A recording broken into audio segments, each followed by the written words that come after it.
এইগুলিকে বপন করবে, এদের পেটগুলি টকবক করতে থাকবে। মুহতারাম হাজিরিন, এই জাক্কুম তাদের জন্য ব্যবস্থা করা হয়েছে।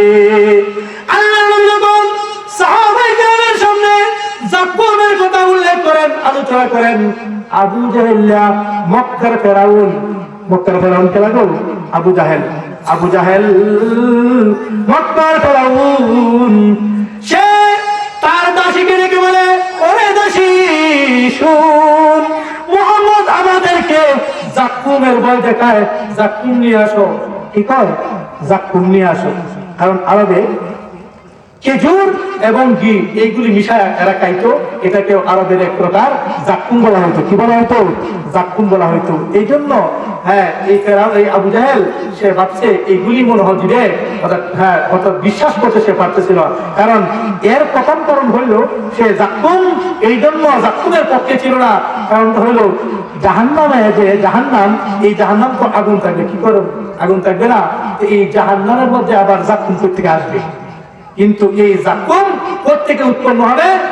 আল্লাহ রাব্বুল আলামিন বলেন, ইন্নাহা শাজারা তাখরুজু ফি আসলিল জাহিম তালউহা কাআন্নাহু রুউসুশ শায়াতিন। আল্লাহ রাব্বুল আলামিন এই জাক্কুম গাছ এটা উৎপন্ন হবে জাহান্নামের তলদেশ থেকে। কোত্থেকে? জাহান্নামের তলদেশ থেকে। তাহলে এই জাহান্নামের তলদেশ থেকে এই জাক্কুম গাছ তৈরি করা আল্লাহর ক্ষমতার বাহিরে? আল্লাহর ক্ষমতা নাই? না পারবে? আল্লাহর ক্ষমতার বাহিরে কি? No never. অবশ্যই আল্লাহর ক্ষমতার আয়ত্তে সবকিছু আল্লাহ পারেন। কারণ ইন্নাকা আলা কুল্লি শাইইন কাদির। আল্লাহ রাব্বুল আলামিন সকল বিষয়ের সবকিছুর ক্ষমতাবান কে? একমাত্র আল্লাহ রাব্বুল আলামিন। এই জন্য জাহান্নামের মধ্য থেকে এই জাক্কুম গাছের উৎপন্ন হবে, সেইখান থেকে বের হবে। সেই জাক্কুম যখন নাকি খাবে, পেটের মধ্যে টকবক করতে থাকবে এবং এই টকবক করে নারী বুড়ি পিছনে রাস্তায় বের হয়ে বলেন নাউজুবিল্লাহ। এক নাম্বার খাবার খাইতে রাজি আছেন তো? আল্লাহ আমাদেরকে হেফাজত করুক, আল্লাহ আমাদেরকে হেফাজত করুক। দুই নাম্বার জাহান্নামের খাবার হচ্ছে গাসাক। দুই নম্বর কি খাবারের নাম?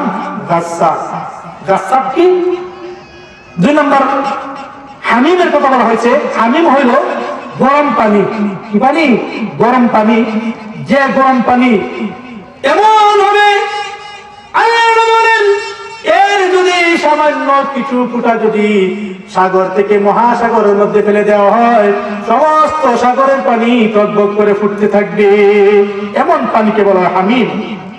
তিন নম্বর আল্লাহ বলেন, আল্লাহ রাব্বুল আলামিন এই সমস্ত জাহান্নামীদের জন্য রাখছেন গাসাক। গাসাক কি? গাসাক হইল অত্যন্ত ঠান্ডা পানি। অত্যন্ত কি পানি? ঠান্ডা পানি। এই ঠান্ডা পানি কেমন হবে?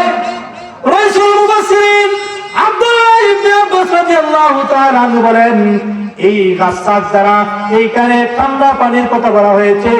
এই ঠান্ডা পানিও জাহান্নামীদের জন্য অত্যন্ত কষ্টের কারণ হয়ে দাঁড়াবে।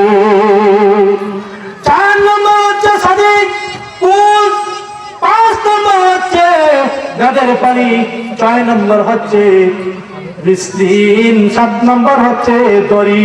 এই হইল 7 প্রকার জাহান্নামীদের খাবার। মুহতারাম হাজরিন, এই জাহান্নাম থেকে বাঁচার জন্য 4টা সহজ উপায় সংক্ষেপে বলে শেষ করবো। কয়টা উপায়?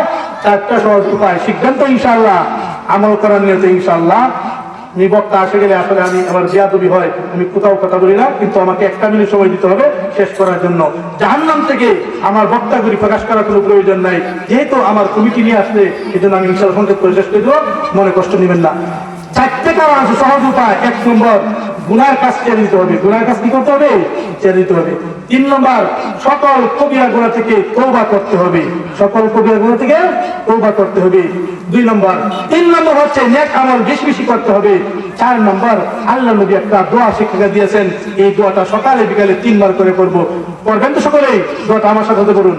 আল্লাহুম্মা ইন্না নাসআলুকাল জান্নাতা ওয়া নাউযু বিকা মিনান নার। এর অর্থ হচ্ছে আল্লাহ তাআলা, ইন্না নাসআলুকাল জান্নাতা, আমি তোমার কাছে জান্নাত চাই। জাহান্নাম থেকে মুক্তি চাই।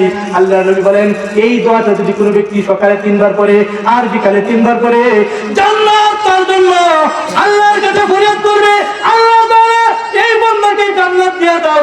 জাহান্নাম বলবে আল্লাহ তাআলা তাকে জাহান্নাম থেকে মুক্তি দিয়ে দাও। আল্লাহ নবী আর এই দোয়াটা বেশি বেশি পড়তেন।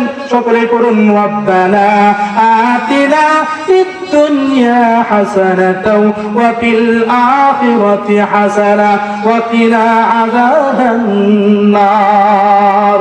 সুবহানাল্লাহি ওয়া বিহামদিহি সুবহানাকাল্লাহুম্মা ওয়া বিহামদিকা আশহাদু আল্লা ইলাহা ইল্লা আনতা আস্তাগফিরুকা ওয়া আতুবু ইলাইক।